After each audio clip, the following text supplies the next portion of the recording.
Bismillahirrahmanirrahim. Assalamualaikum warahmatullahi wabarakatuh.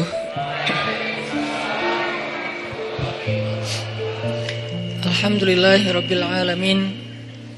Alhamdulillahilladzi arsala rasulahu bil huda wa dinil haq liyuzhirahu 'alad dini kullih. Wa kafa billahi syahida. Asyhadu an la ilaha illallah wahdahu la syarikalah wa asyhadu anna Muhammadan abduhu wa rasuluhu la nabiyya ba'dah. Allahumma salli wa sallim wa barik ala sayyidina Muhammad wa ala alihi wa sahbihi ajma'in. Rabbi syrah li sadri wa yassir li amri wahlul 'uqdatan min lisani yafqahu qawli. Ahlan wa sahlan min jadid. Selamat datang buat teman-teman semuanya yang pada malam ini kita bisa kembali berkumpul di suasana cuaca yang cerah alhamdulillah, sehingga di depan teman-teman bisa nongkrong sambil menikmati sajian hidangan Allah Subhanahu wa taala. Dan hidangan Allah Subhanahu wa taala adalah ilmu dan hikmah. Jadi makanan yang kita butuhin itu bukan cuman makanan fisik, gizi ataupun vitamin, nutrisi yang dibutuhin oleh seorang hamba itu bukan hanya nutrisi fisiknya berupa makanan, minuman, obat, herbal, sayur segala macam, tapi juga semua kita membutuhkan nutrisi hati.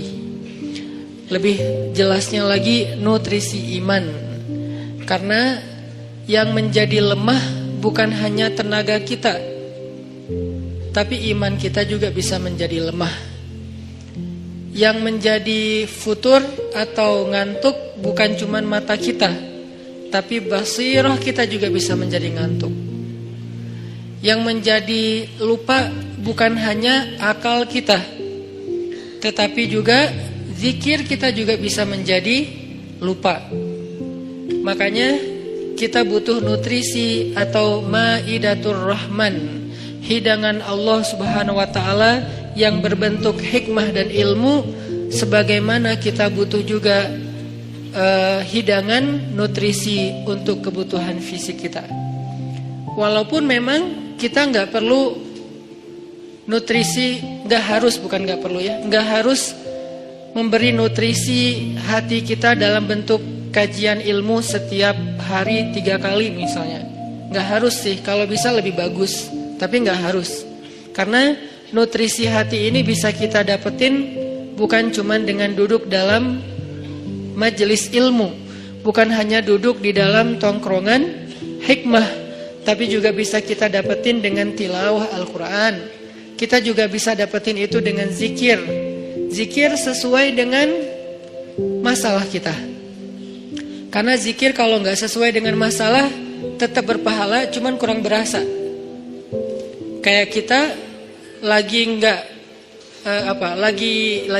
lagi haus, tapi minumnya bukan air putih, minumnya misalnya kayak kopi gitu ya. Kalau teh tawar masih mending lah. Haus tapi minumnya kopi atau minumnya minuman yang berwarna. Jadi kayak belum memenuhi dahaga haus kita. Padahal kita lagi haus. Kalau kita lagi kayak agak pusing, oke, minum kopi. Gak semua juga sih ya. Itu mas saya. Kalau pusing ngopi misalnya. Kalau haus minum air putih. Kalau misalnya kayak lagi manja minum susu gitu.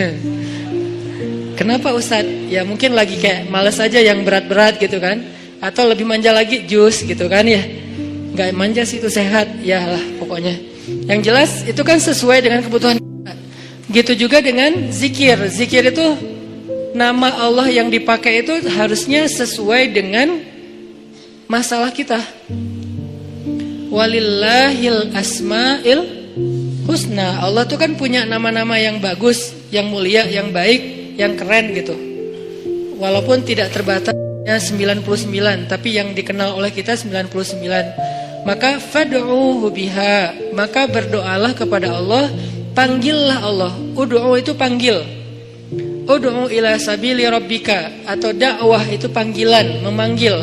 Berarti fad'uhu biha, panggillah Allah dengan nama itu. Jadi nggak harus selalu kita manggil Allah, ya Allah, boleh. Tapi ditambah juga, misalnya ya Jabbar. Panggilan buat siapa? Panggilan Allah, tapi buat memanggil Allah buat orang yang lagi apa? Yang lagi sakit hati. Pernah manggil ya Jabbar pas lagi sakit hati? Makanya sering sakit hati. Jabbar itu panggilan untuk orang yang lagi sakit hati, habis dikecewain. Dikecewain oleh apa? Banyak lah, tergantung circle kehidupan kita ya. Ada yang circle-nya lebih ke main, berarti disakitin sama gengnya. Ada yang circle-nya lebih ke romantis-romantisan, disakitin oleh mantannya. Ada yang circle hidupnya seputar masalah kerja, disakitin oleh vendornya, oleh partnernya, oleh teman bisnisnya. Soal circle family life kita disakiti oleh keluarga, anak, orang tua, pasangan, dan seterusnya gitu kan. Yang jelas ketika kita merasa disakitin, ketika kita merasa kayak dikecewain, panggillah Allah sebelum kita memanggil netizen. Kan kita suka manggil netizen dulu ya, posting, update status, story, terus storynya tuh curhatnya minta respon lagi tuh, dengan kasih polling lah, dengan request lah gitu kan. Baiknya gua putusin atau enggak ya, request gitu. Semuanya putusin, terus dia bingung. Gimana ya. Nah, sebelum kita istisyarah kepada netizen, karena netizen itu istisyarah, bukan istifta, bukan istikharah. Yang paling tinggi itu kan derajatnya dari 3 level. Meminta pendapat, nomor 1 tuh istikharah, minta pendapat Allah. Kedua, istifta, minta pendapat ulama, orang yang berilmu. Ketiga, istisyarah, minta pendapat orang yang lebih bijak dan berpengalaman, termasuk kepada teman kita atau followers kita atau geng kita. Itu istisyarah. Sebelum kita istisyarah netizen, ya ayyuhal netizen, sebelum kita pakai kalimat itu, atau ya ustaz, bahkan sebelum ustaz, ya kiai, ya syekh, maka ya Allah. Panggil Allah Subhanahu wa ta'ala. Manggilnya gimana Ustadz? Salah satunya selain kata Allah pastinya, karena itu kalimat yang paling mulia, kita juga bisa manggil tematik. Ya Jabbar. Ya Jabbar itu bisa 2. Sebetulnya 3 maknanya Jabbar, tapi yang lebih common itu 2. 1, dipanggil untuk masalah-masalah yang sifatnya bukan hanya besar, tapi kayak kekuatan. Misalnya kita ngedoain musuh-musuh Islam. Allahumma alaika bi'a'daika a'da'iddin.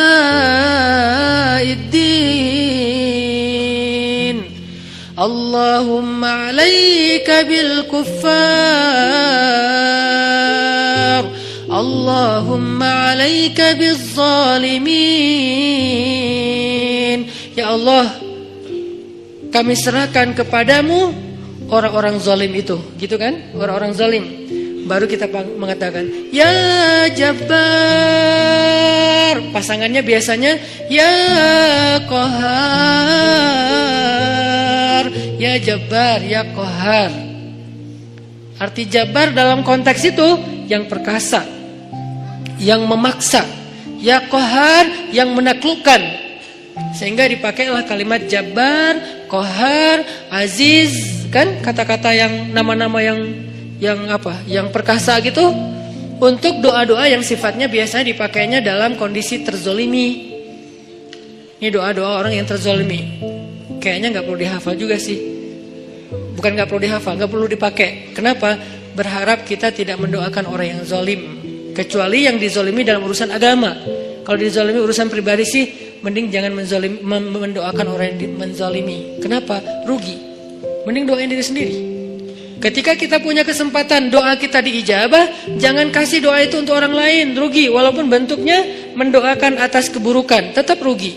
Mending kita pakai buat doain diri kita sendiri. Ya Allah, saya lagi dizalimin, mudah-mudahan. Nah gitu kan, berarti kan kita dapat kebaikan.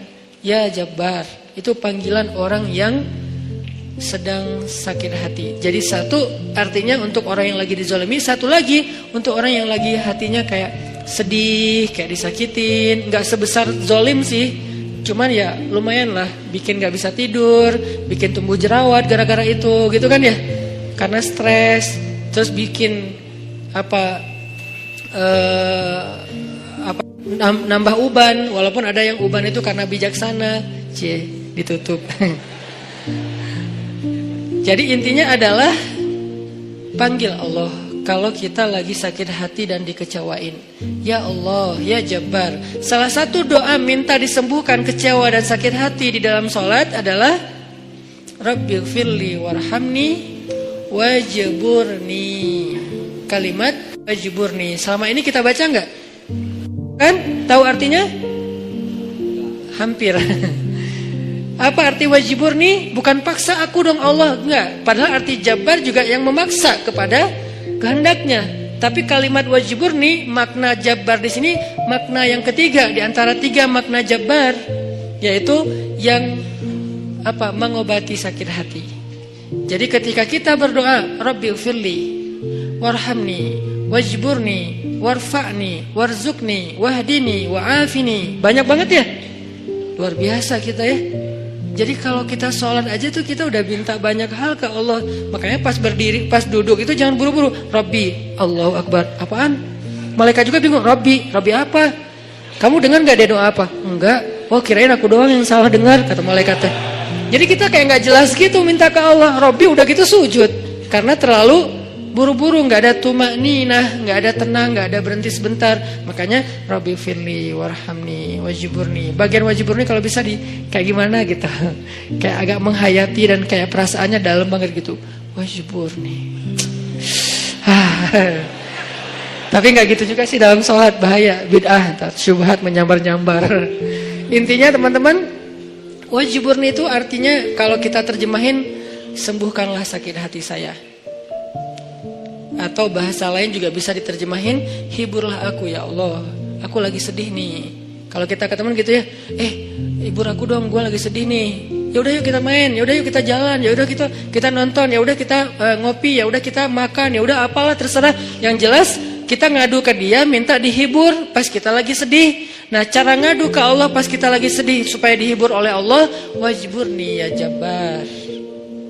Itu bisa dibaca di dalam sholat. Bisa juga dibaca di luar sholat. Gak apa-apa, dalam sholat baca, di luar sholat juga baca. Bahkan di luar sholat kita bisa ulang-ulang. Wajburni ya Jabbar, wajburni ya Jabbar. Ya Allah, hibur aku ya Allah, hibur aku ya Allah. Aku lagi sedih berat nih. Udah seminggu aku gak buka Instagram ya Allah. Curhat. Kenapa? Komen. Head speech ya Allah.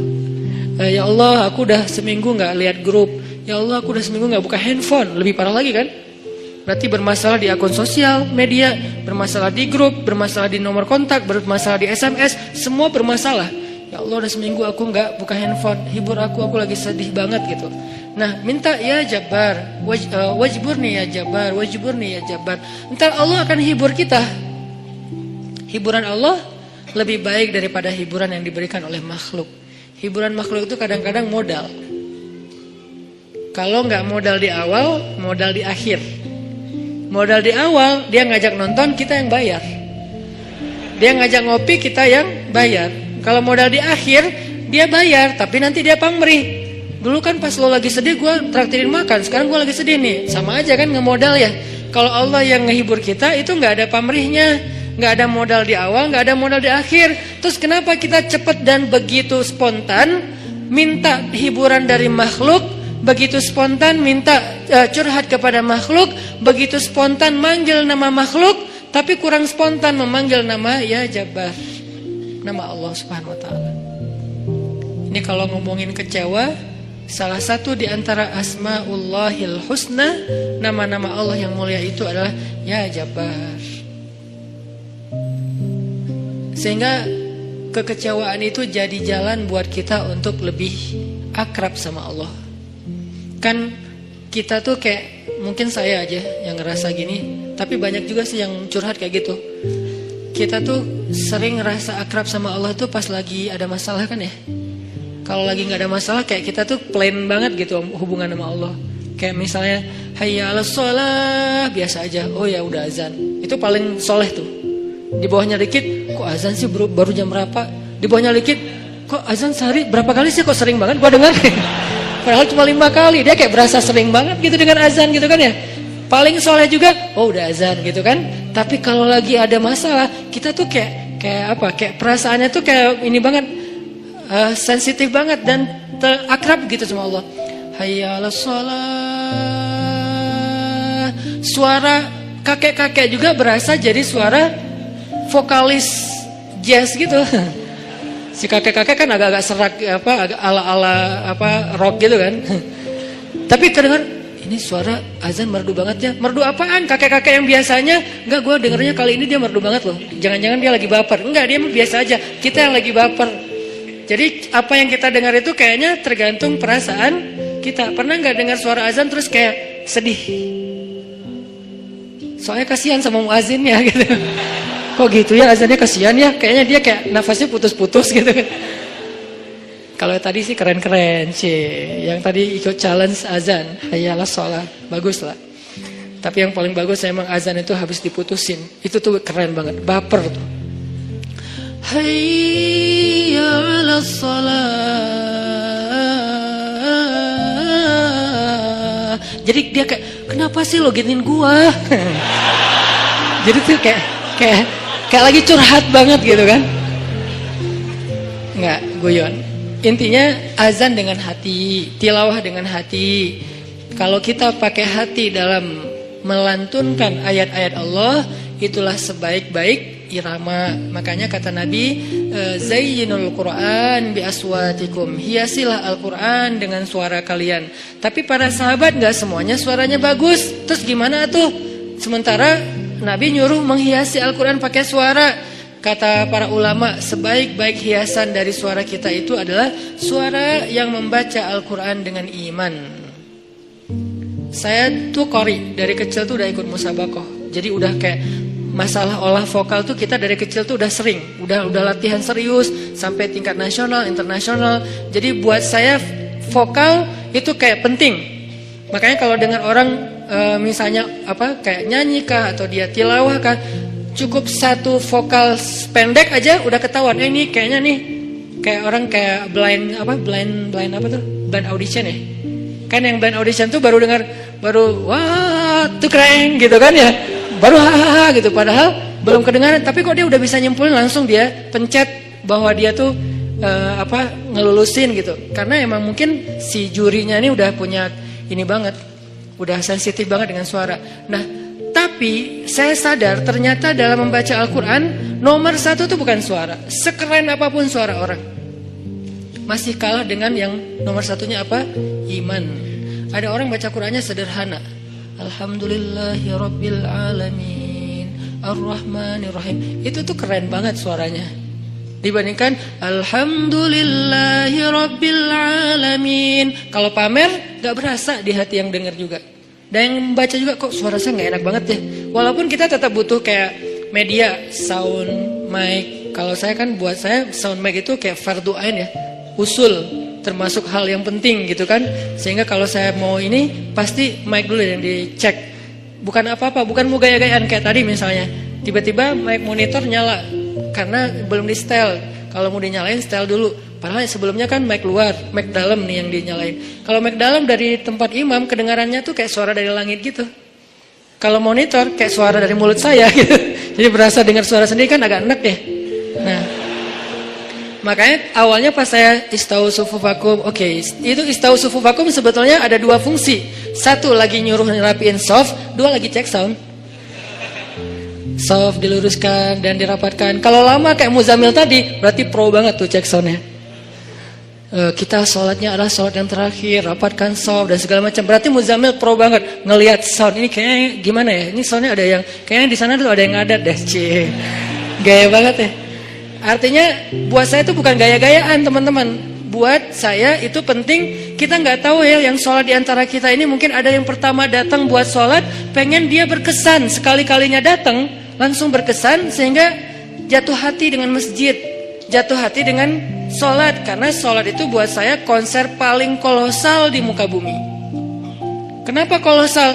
Karena yang mengikuti, yang nonton sholat bukan cuma manusia, tapi malaikat, terutama sholat subuh. Inna Qur'anal fajri kana masyhuda. Sesungguhnya performance imam di waktu subuh ketika sholat, itu terjemahan panjangnya ya, bahasa anak mudanya, tolong dimengerti. Bahasa anak mudanya, sesungguhnya performance imam di waktu subuh saat dia sholat, bahasa gampangnya, sesungguhnya bacaan imam di waktu subuh ketika sholat masyhuda, ditonton. Kalau bahasa terjemahan kakunya, disaksikan. Sama nggak tuh? Sama kan? Disaksikan, saksikanlah. Itu kan bahasa TV yang dulu baheula ya. Kalau sekarang nonton gitu kan ya. Jadi kayak ditonton. Siapa yang nonton? Bacaan imam, performance-nya imam ketika subuh, Allah, malaikat. Coba DWP sama Tomorrowland yang nonton siapa? Ya kita. Di YouTube. Enggak. Yang nonton adalah penonton, manusia, orang-orang yang belum dapat hidayah. Begitu si DJ-nya masuk, jreng, disuruh left, disuruh right gitu kan ya? Left, right kan gitu kan? Sholat kan gitu, Allahu Akbar. Kan lebih keren. Kenapa kita di sholat nggak serapi left right-nya konser Tomorrowland? Padahal mereka yang nyuruhnya DJ, kita yang nyuruhnya imam. Karena soundnya nggak kedengaran ke belakang. Jangan suuzon sama makmum ya. Emang nggak kedengaran. Imamnya udah 2 rakaat, makmumnya baru takbir. Kirain tadi imamnya kayaknya ini belum siap deh. Jangan-jangan batal wudhu dulu ya udah kita tungguin. Padahal imamnya udah 2 rakaat. Kenapa makmumnya telat? Soundnya tuh nggak sampai ke belakang. Kita irit di bab sound, tapi boros banget di bab kubah masjid, menara masjid, warna masjid. Kadang-kadang cat masjid itu baru beberapa bulan, ini kayak mirip apa ya, kayak nggak sreg gitu ya. Udah ganti deh cat masjid yang doff yang bagus, diganti hanya gara-gara seleranya berubah. Tapi mic-nya cuma puluhan juta, kubahnya hampir 1 miliar. Orang lain untuk sound itu 1 miliar. Kenapa kok mic lebih penting daripada yang lainnya? Karena inilah activity nomor 1 di dalam masjid kan. Performance nomor 1-nya kan di mic oleh 2 talent, 1 imam, 1 lagi muazin. Muazin penting, imam penting. Muazin manggil orang di luar supaya datang. Imam biar bikin orang di dalam itu nggak nyesel udah datang. Muazinnya keren, imamnya nggak keren, kan kayak nyesel gitu ya. Kirain tadi azan sholatnya seru, gitu kan? Kenapa nggak seru? Soalnya bacaannya salah-salah, suaranya kayak putus-putus gitu, kayak keselak lagi, imamnya kasihan gitu kan. Kita di belakang, aduh udah lah pak, kasihan pak, udah aja ruku dah, gitu kan ya. Kayak nggak tega gitu sama imamnya. Tapi muazinnya bagus, makanya dua-duanya penting. Talent 1 muazin, talent 2-nya imam. Hayya 'alas shalah.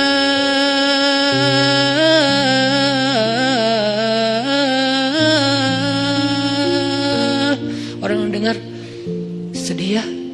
Kenapa? Jadi ingat dosa, Nah, gitu kan ya. Ini kan bagus nih azannya nih. Hayya 'alas shalah.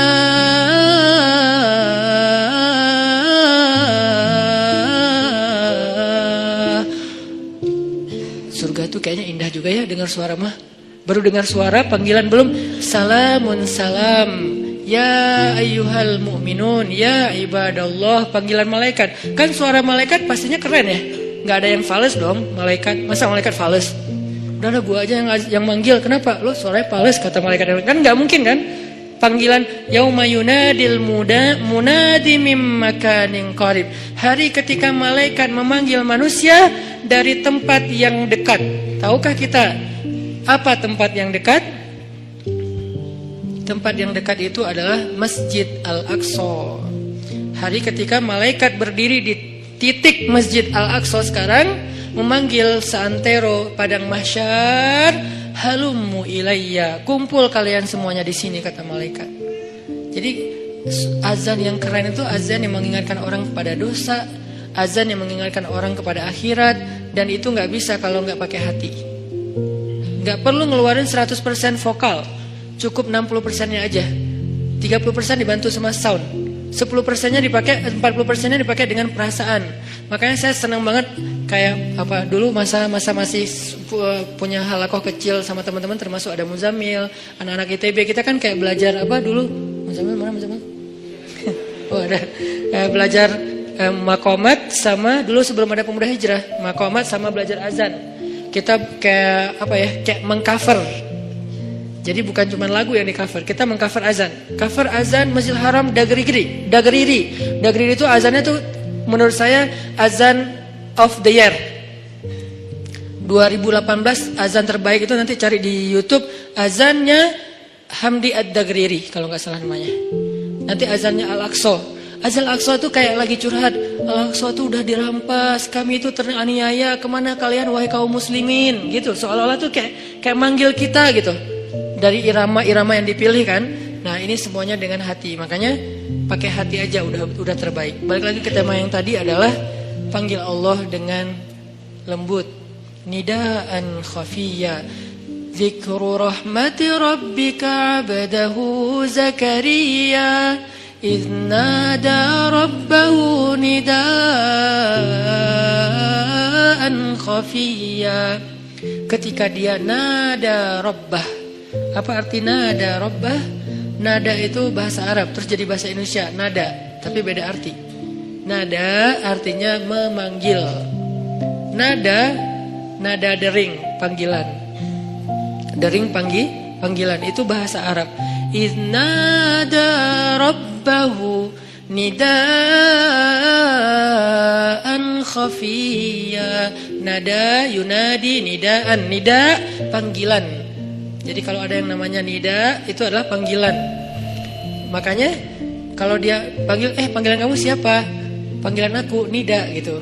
Itu panggilan, iya nida, iya panggilan ya. Ame gitu. Kalau ngerti bahasa Arab, kalau ngerti ya sama aja sih. Nah, yunadi nada rabbahu nidaan khafiyya, memanggil dengan khafi. Khafi itu kayak lirih. Ya Allah, gitu pelan-pelan. Terus khusyuk manggilnya.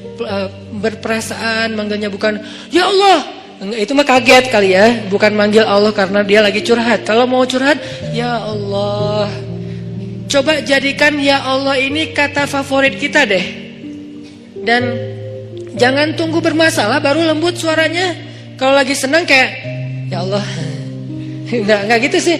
Kita lagi senang itu juga butuh Allah, teman-teman. Yang kayak pekan yang lalu kan, kita butuh Allah itu bukan pas lagi susah doang. Sarra dan dharra, iza asabatuhum sarra wa iza asabahum dharra, sama-sama butuh Allah. Butuh Allah ketika susah, jelas kita paham.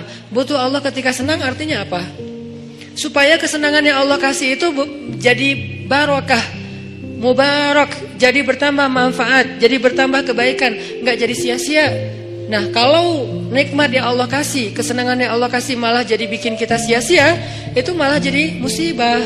Sehingga kita butuh Allah supaya dituntun, ya Allah saya punya rezeki ini diapain ya? Supaya bermanfaat nih. Kemana saya harus memberikan rezeki ini? Ke keluarga, ke diri saya sendiri untuk kebutuhan. Siapa lagi? Allah tuntun. Supaya kalau Allah tuntun, ketika kita mengalokasikan harta, rezeki, nikmat yang kita dapatkan, itu semuanya untuk kebaikan.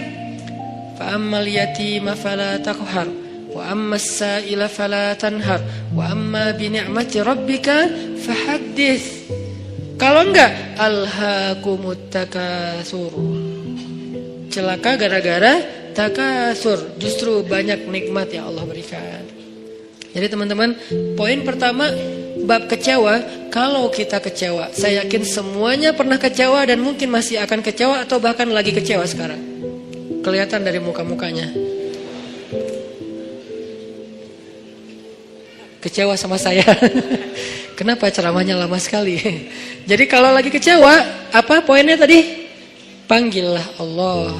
Ya Allah, ya Jabbar, wajiburni, hibur saya ya Allah. Hibur saya, hibur hati saya ya Allah. Gimana cara Allah menghibur hati kita?